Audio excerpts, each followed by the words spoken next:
Don't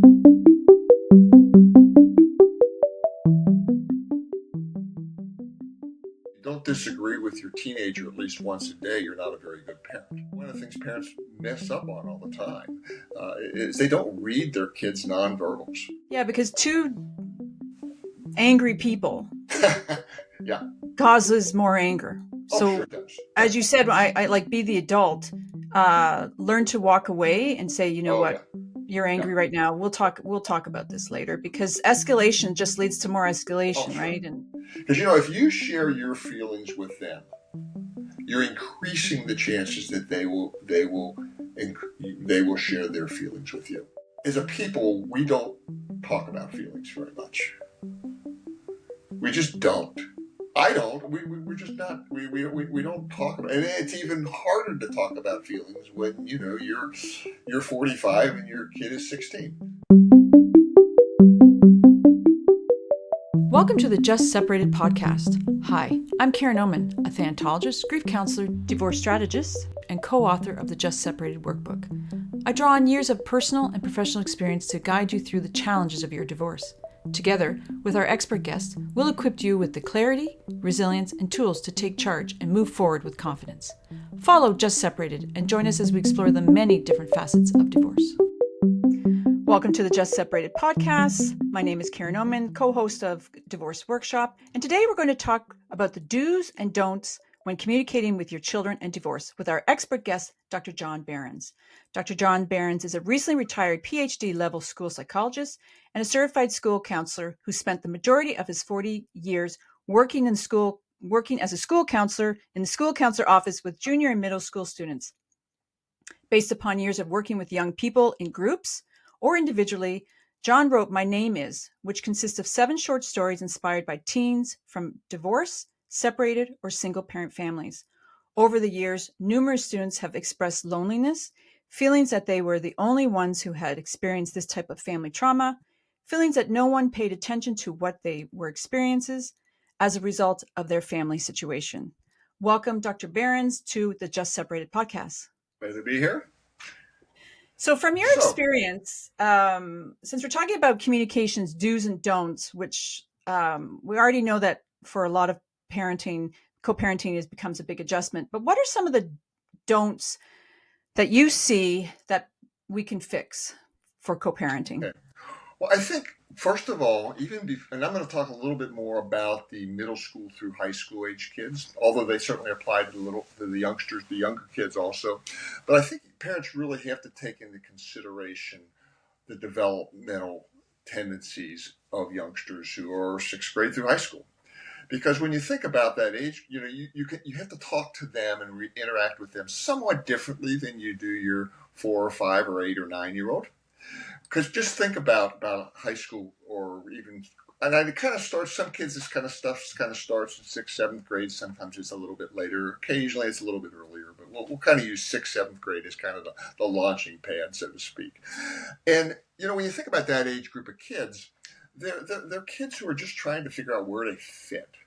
And thus they're going to argue, they're the ones that are testing the waters. And when they test the waters with their parents, it's a potential for a battle. It's a potential for a war. And how you communicate through those difficult times will play a role in your relationship with them, whether you're going to be successful in coming up with some sorts of solutions to issues or whatever. Somebody once mentioned to me, they said, if you don't disagree with your teenager at least once a day, you're not a very good parent, which is probably somewhat accurate. But, that doesn't mean that the disagreements have to be nasty and out of control and cause major battles within the family. And again, the way you handle those confrontations might be too strong a word, disagreements, the way you handle those things can play a pretty big role in peaceful solutions that everybody can deal with. Now, in saying that, you also have to remember that as parents, you're in charge. I mean, you have the right to say what does and doesn't happen in your family. And there are some things which family A might think is important and family B might think is silly, and vice versa. So, that can cause problems, but you have to be realistic and you have to pick your battles very carefully. Now, first of all, I think one of the things parents mess up on all the time is they don't read their kids' nonverbals. And it's not just kids, but it's everybody. I mean, how often have you sat home and somebody comes in, or in the office and somebody comes in and you know right away, whoops, I'm not going to say this or that today. I can read their mood when they're walking through the door. Well, kids are no different. And I think parents, in terms of adults, don't, if you see they're in a foul mood when they walk in from school or from a sports practice or over at their friend's house, and you can just tell something isn't right, maybe that's not the time to confront them about the fact that they didn't clean their room. Or they did something which is not a big deal, but it's something maybe they broke the routine, or they've done something which kind of gets under your skin. So you have to be able to read their mood a little bit. It's not hard. And not only the mood in terms of what they're showing physically, but listen to their voice. I mean, you can tell if somebody, and I'm kind of focusing on the negative here, but you can tell the exact same when they're in a great mood, when something's great happened at school or at the sporting event or over their friend's house or something they did over the weekend, and celebrate those things too. But again, that's reading their voice, their body posture, their what how they're handling and holding themselves when they come in. So it's not exactly a do or don't. It's you want to do. The do is, well, you be aware, watch and see what it is they're doing. What are they telling you? And it's okay to try to, rather than, again, I'll say this probably several times today. Okay, so let's say they come in and you kind of detect this a lousy mood going on. Don't play 90 questions with them, because they probably don't want to talk to you. They probably are not going to tell you what's wrong. Some kids will, and you have to, again, your own individual child. But it's better just to try to label the feeling of what's going on, rather than saying, "Boy, you don't look like you're very happy today," or "Did you not have did you just break up with your girlfriend," or whatever it is. Did you get a lousy grade? Because one of the things when we ask too many questions is we force kids, and it's not kids, adults is the same way. We force them into a corner, because when you ask a question, you want an answer. Man, I don't want to give you an answer. Maybe they don't even know the answer. Maybe they're just in a crummy mood because, maybe they're at the lunch table and somebody said something to them. And not to pick on girls, but, 7th grade girls, somebody says something wrong to them at the lunch table, it can ruin the rest of their day. And they can bring that ruined day home. So sometimes what I would suggest trying to label the feeling. You don't look very happy today. The tone of your voice, make it more like a statement than a question. Don't expect a response, because they probably won't. But what you're doing there is you're communicating to them that you're trying to identify with what they're feeling. You're sensitive to what they're feeling, but you're not forcing them to go through the litany of what happened, whether it was at school or at sports or whatever it was, running around with the girls at the mall, something bad happened, or they perceived as being bad. So not a good day. Rather than, did you have a bad day today? Something happened with you and Susie today? Or that teacher picking on you again? Gym class, was that embarrassing? Whatever it is. Phrase it as a statement, recognizing the feeling. If you think and the one thing some parents, I don't know what they're feeling. That's okay. Give it a shot. They'll tell you if they want to, if you got it wrong. I keep going back to, and I've said this once, I've said it 100 times over the years.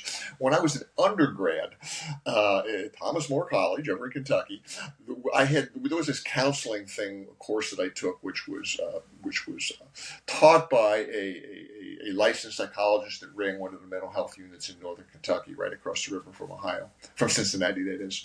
And I happened to be placed in a Catholic high school. I would go there a couple hours a week, and I had a couple kids that I was seeing, and I know what the heck I was doing at that point in life. But the guy who ran the class, Doc, he said, just give it a shot.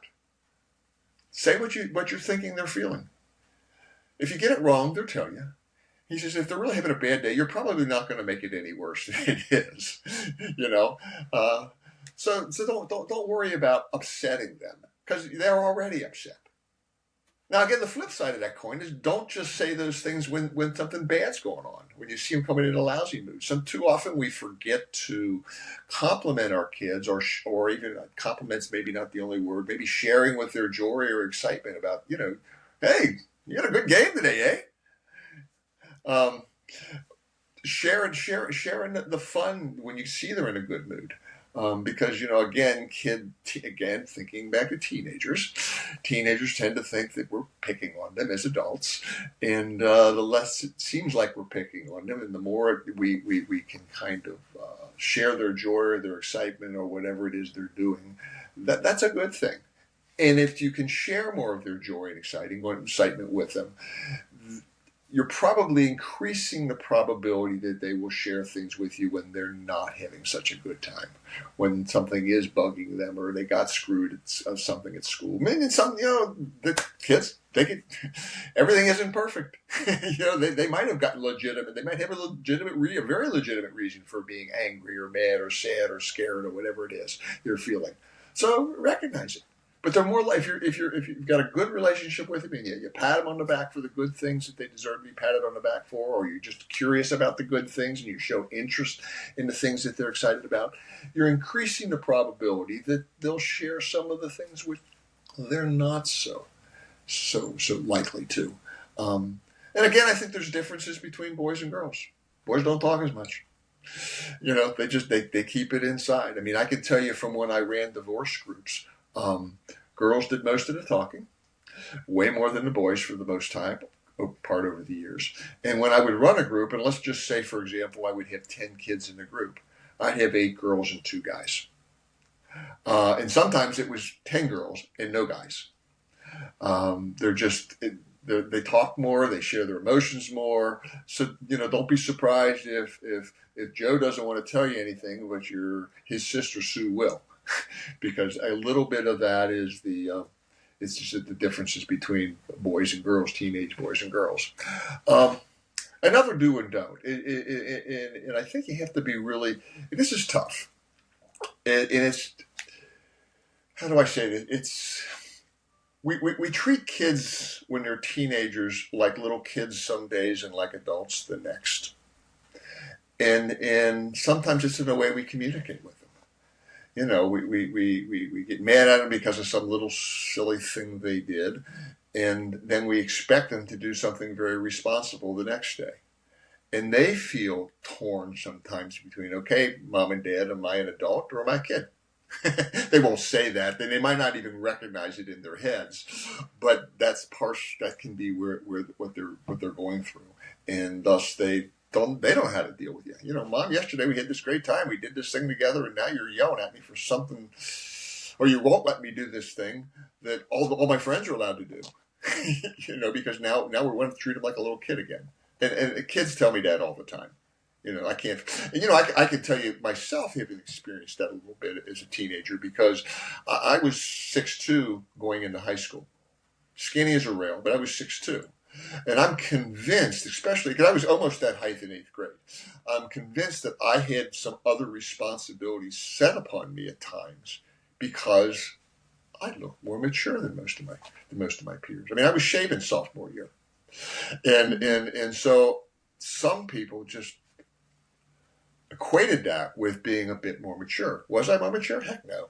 and then they knew that at times. So other times, I was treated like the little kid again. And so I was sometimes torn between, okay, what am I? Am I the 6'2" freshman that you can trust with responsibility, or am I the more typical 6'2" freshman that's kind of a jerk sometimes, does stupid, typical teenage things? Now, can I ask you though, Yeah, go ahead. Does that get amplified because of divorce? Where Well, the teenager, I think it can. It has the potential to, because often the oldest, and I've talked to lots of kids that brought this up. They're given more responsibilities. Mm. And one of the typical ones is childcare. I'm the freshman in high school, and I've got. And I'm just picking that age out of the sky, but I'm the freshman. I'm the oldest one, and I've got a little brother that's 4 and another little sister that's 7. And prior to mom and dad splitting up, I didn't have to babysit them very often. I didn't have to do this, that, or whatever. Or maybe, and again, I've heard this from kids. I never did laundry before. Now Dad's asking me to do laundry, and I'm doing it, but why? I don't want to do it. It was easier when somebody else in the family did it. Yeah, I think that sometimes kids get more responsibilities put on them, and again, we'll go back to the communication thing. Is it Joey? Look, I need more help. You guys start doing the laundry with me, or help out around the house. Or Susie, you've got to watch your younger sister every Friday night because I've got this other thing on. Even though you're a freshman and that's when the football games are and the basketball games are, you just can't go to all of them anymore. When you think about, are you going to tell them that? Or are you going to sit down and talk to them and say, okay, how can we work out something that works here? It's a negotiation, but it's not a negotiation. I mean, you're still the parent. You still have the rights to ask certain things. But I'll tell you, it comes across a whole lot better when you say, hey, we got this problem. Our laundry isn't getting done anymore. You're living with me now, and I'm working full time, and I didn't. Let's do more the typical seance situation. Mom was home with the kids, and now she's working full time, or maybe she was working part time, and now she's working full time. I just don't have the time to do all this. I need some help with this. You can demand it, or you can sit down and you can talk about how can we handle this. Can you help me figure out how to deal with this problem? Ownership. You'll get way more done when somebody owns the issue and is brought into coming up with a solution. And again, that's communication. How you do it. Do we talk about this, or do we demand it and tell them how it's going to happen? So you said that we have to be mindful of our tone. Oh, yeah. And I think that goes to everybody. Certainly. Right? And we all make mistakes. So we can repair. I'm sure you're going to talk about repairing, so we have to watch for tone. We have to watch for their behavior. And again, definitely for children, and for everybody. I wanted to ask if those behaviors and that tone and like how they behave, is that also going to be more challenging when they're going through, the divorce as the children? Like the children feel more. Very likely. It doesn't surprise you at all. Sure.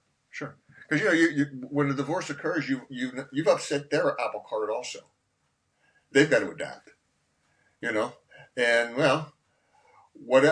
who knows what the situation is. I mean, I've had kids. Let me just give you for an example. I've had kids who have complained. Quite a few kids over the years complained that, I am the rope in the tug of war between my parents. They don't like it, and they get angry, and so then you get the tone, then you get the attitude. Well, maybe they are ticked off.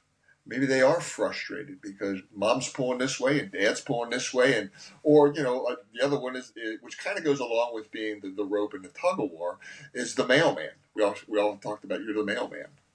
I will tell your mom this, tell your dad this, then you're gonna have some backlash.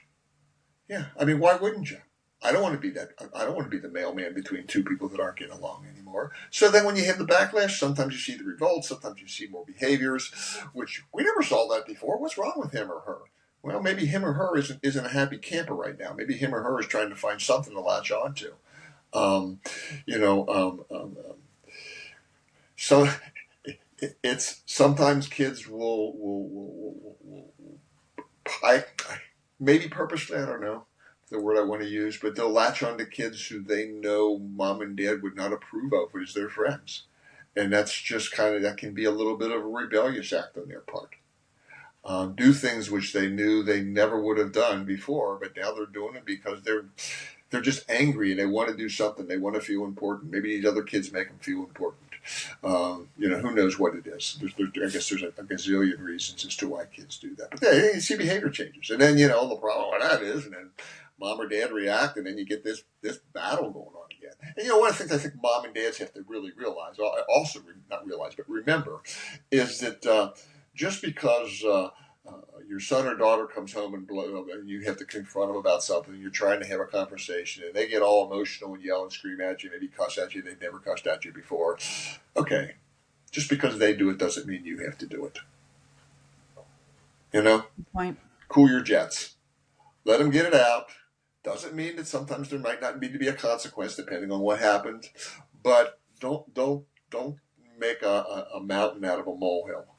Because, I don't know, you think back at your own lives, your listeners, in terms of things that started small and got crazy. Whether it was with your spouse, your best friends, your kids, your teacher, your minister, whomever it might have been. Something that might have started off real small, a disagreement, or just even a discussion about something, which turned into a disagreement, which then turned into a battle, which maybe then turned into a war. And sometimes I want to say, be the adult. you know, they're teenagers, they're emotional, they yell and scream. They're probably experimenting with language, which now at age 16 they're using, which they never would have considered using when they were 10 or 12. Don't be blown off if they hit you with the F bomb in an argument. Okay, guess what they're hearing at school all the time. I'm not saying I approve of it, but don't go crazy with it. Accept it. Accept the fact that it happened. Don't accept the fact that it happened, and then deal with it later. Or if you can deal with it then, okay, deal with it then. In terms of, okay, well, I really don't. You being calm will go a long way in making things work better for you in the long run. Yeah, because two angry people yeah causes more anger. So sure it does. As you said, I like be the adult.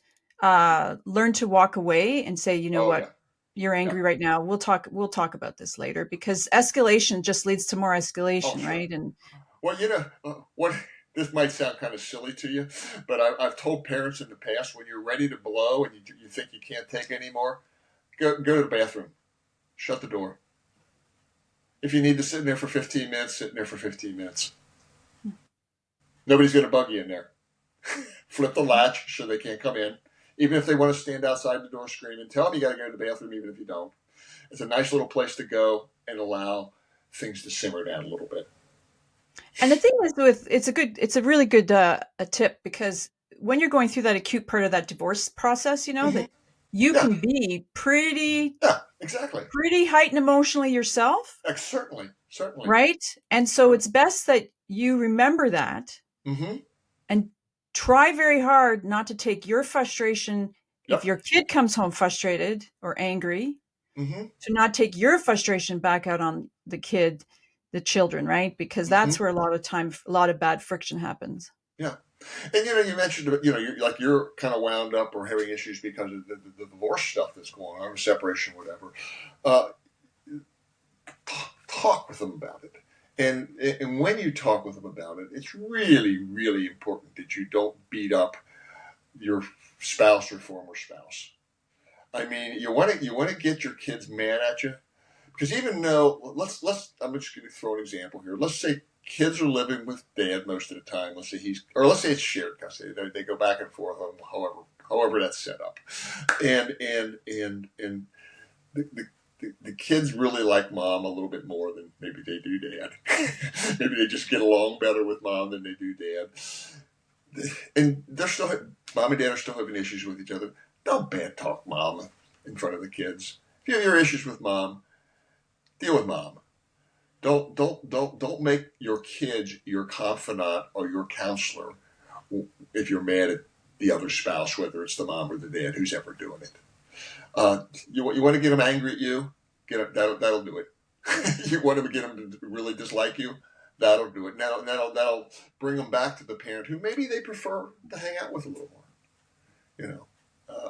Maybe it's more comfortable at one parent's house than it is the other for whatever reason, and they really aren't crazy about seeing the other parent as much.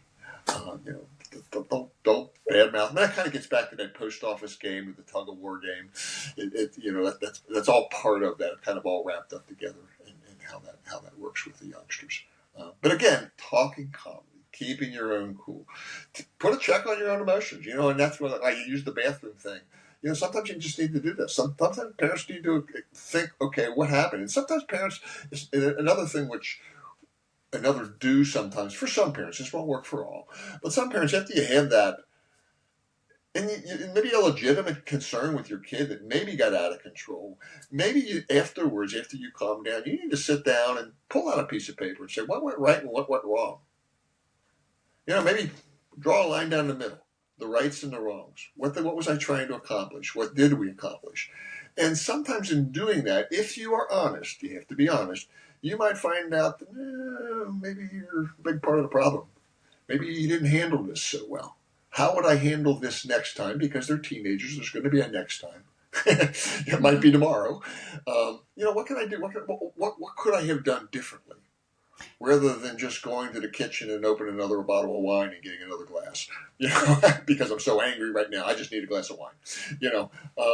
Take a little. Don't do it right away. Take a little time, settle down. It's kind of processing what the battle. Not with your kid, with yourself. Again, you're the adult. I love that though, because it's learning to take responsibility. Oh yeah, yeah. Right, because we are not. There's no perfect parent. No. So we all may have made mistakes, and especially when you're going through divorce with children, you do make mistakes. And I want to bring up what your thoughts about repairing.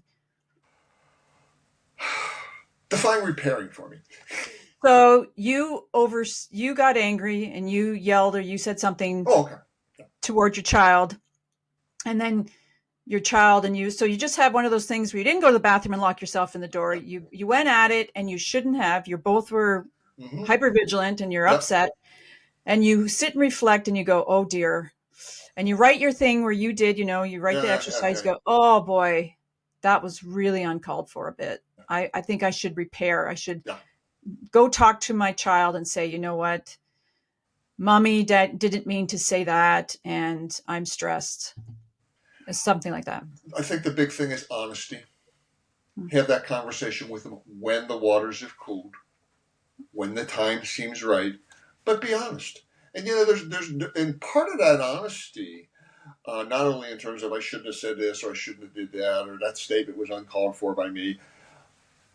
If the divorce is part of the reason you're in that mood, it's nothing wrong. Again, without beating up your spouse, but this is really hard. Dad and I split up. We were together for 2 years or 10 years or 25 years or whatever it might be. I didn't used to have. I only worked part time. Or now we live in this apartment. We used to live in this nice house. Or I hate the fact that we can't do the things we used to do because there's less money, or whatever the case may be. Be honest with them.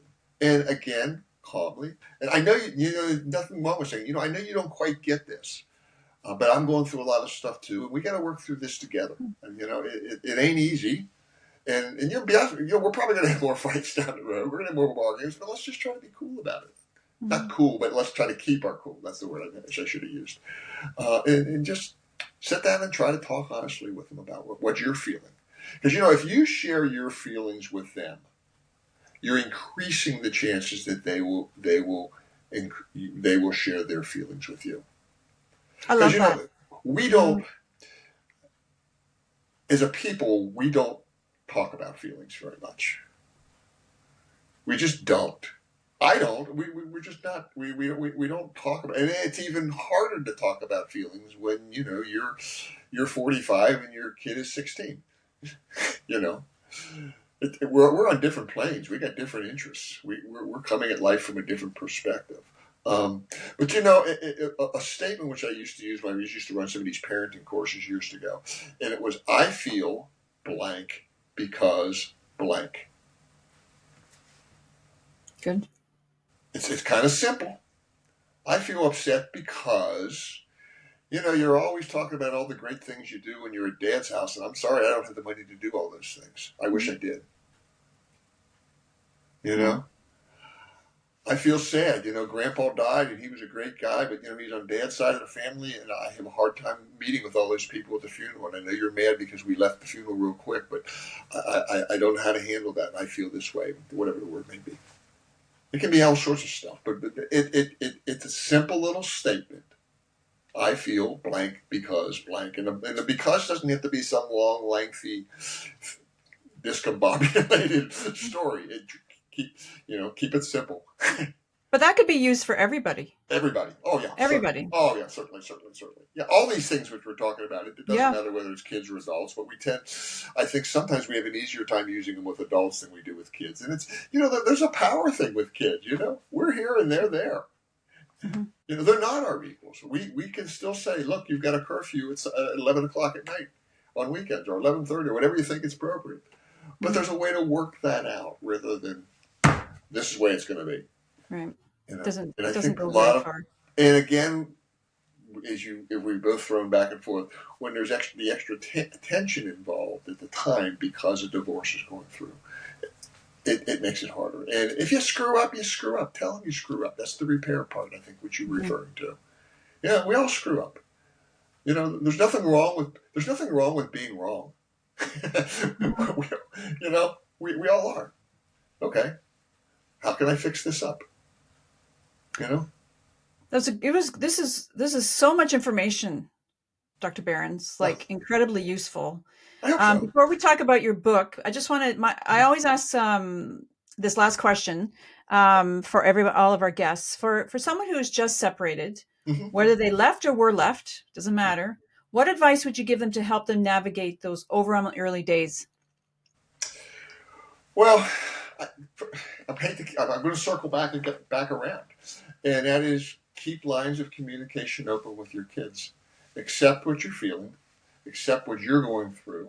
I think it's really important that you have another adult or two who you can confide in. I think that's really important. Don't think you can do it all on your own. Um, don't go for big changes real quick. You know, some people, I never cease to be amazed at kids who would tell me something like, you know, mom and dad got divorced 3 months ago and mom or dad is already dating somebody. Take a deep breath. You're going to upset people that way. Kids sometimes. Just take it slow, take it easy.